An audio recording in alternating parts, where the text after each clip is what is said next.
വിദേശികളെ അത്ഭുതമുള്ളൂ. ഇതും ഒന്നാം പുറത്തിൽ തന്നെ റിപ്പോർട്ട് വന്നിരിക്കുകയാണ് കേരള കൗമുദിയിൽ. ഇനി നമുക്ക് പ്രധാനപ്പെട്ട ഗൾഫ് വിശേഷങ്ങൾ വേഗത്തിൽ പരിശോധിക്കാം. മലയാള മനോരമ മാധ്യമം എല്ലാ പത്രങ്ങളും പൈതൃക ദിനാഘോഷം, ഷാർജയിലെ പൈതൃക ദിനാഘോഷം വാർത്തയെ നൽകിയിരിക്കുന്നു. ഒപ്പം മനോരമ നൽകിയിരിക്കുന്ന മറ്റൊരു വാർത്ത, ദുബായ് റിയൽ എസ്റ്റേറ്റ് ഇന്ത്യ ഒന്നാം സ്ഥാനത്ത് എന്നതാണ്. കഴിഞ്ഞ വർഷം ദുബായ് റിയൽ എസ്റ്റേറ്റ് ഇടപാട് നടത്തിയത് 8000-ലേറെ ഇന്ത്യൻ നിക്ഷേപകർ. നിക്ഷേപം 1800 കോടി ദിർഹം. ഇന്ത്യൻ കമ്പനികളുടെ എണ്ണം കൂടുന്നു എന്നും ബോക്സ് വാർത്തയെ നൽകിയിരിക്കുന്നു. ഒപ്പം വിദേശികളുടെ ഡ്രൈവിംഗ് ലൈസൻസ് നിയന്ത്രണങ്ങൾ ആലോചനയിലില്ല എന്ന് UAE വ്യക്തമാക്കിയിരിക്കുന്നു. അത്തരത്തിലുള്ള ചില അഭ്യൂഹങ്ങൾ പരന്നിരുന്നു. പക്ഷേ അത്തരത്തിൽ ഏതെങ്കിലും വിദേശ രാജ്യങ്ങളിൽ നിന്നുള്ള പൗരന്മാരെ UAE ഡ്രൈവിംഗ് ലൈസൻസ് നേടുന്നതിൽ നിന്നും തടയുന്നതിനോ ഉള്ള നിയമങ്ങളോ നിയന്ത്രണങ്ങളോ പരിഗണനയില്ല എന്നാണ് UAE വ്യക്തമാക്കിയിരിക്കുന്നത്. ദുബായിൽ പ്രതിദിനം വിതരണം ചെയ്യുന്നത് 20,000 ടൂറിസ്റ്റ് വിസ എന്ന വാർത്ത മലയാള മനോരമ ഗൾഫ് പേജിൽ നൽകിയിരിക്കുന്നു. ലോകത്താദ്യമായി സ്മാർട്ട് ഫോൺ വിസ നൽകുന്നതും ദുബായിൽ. ഒപ്പം ദുബായ് കൂടുതൽ സ്മാർട്ടായിക്കൊണ്ടിരിക്കുന്നു.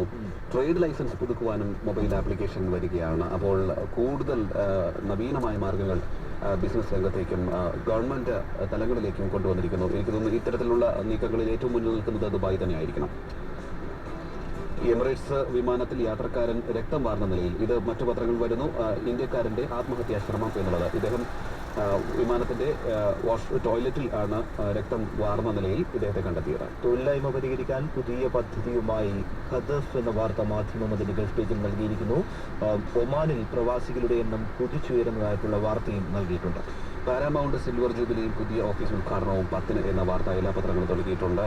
പാരാമൗണ്ട് ട്രേഡിംഗ് എസ്റ്റാബ്ലിഷ്മെന്റ് സിൽവർ ജൂബിലിയിൽ പുതിയ ഓഫീസ് സമുച്ചയ ഉദ്ഘാടനവും ഈ മാസം 10 വൈകുന്നേരം 5 മണിക്ക് ഉമ്മൽ ഖൊയ്നിൽ നടക്കും. പ്രമുഖർ ചടങ്ങിൽ പങ്കെടുക്കും എന്ന് ബന്ധപ്പെട്ടവർ വാർത്താസമ്മേളനത്തിൽ ദുബായിൽ അറിയിച്ചു.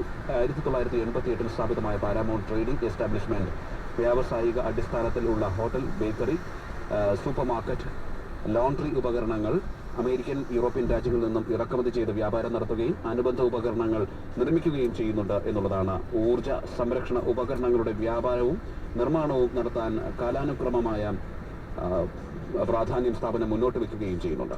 ഇപ്പോൾ എക്സ്പോ വരുന്നതിന്റെ ഭാഗമായിട്ടാണ് വാടകയടക്കമുള്ളവ കൂട്ടിക്കൊണ്ടിരിക്കുന്നത്. ദുബായ് എക്സ്പോ 13 ലക്ഷത്തിലധികം തൊഴിലവസരങ്ങൾ സൃഷ്ടിക്കപ്പെടുമെന്ന വാർത്ത സിറാജ് ഗൾഫ് പേജിൽ നൽകിയിരിക്കുന്നു. ദുബായിൽ ദിവസവും 20,000 ടൂറിസ്റ്റ് വിസകൾ നൽകുന്നു എന്ന വാർത്തയും അതോടൊപ്പം നൽകിയിരിക്കുന്നു.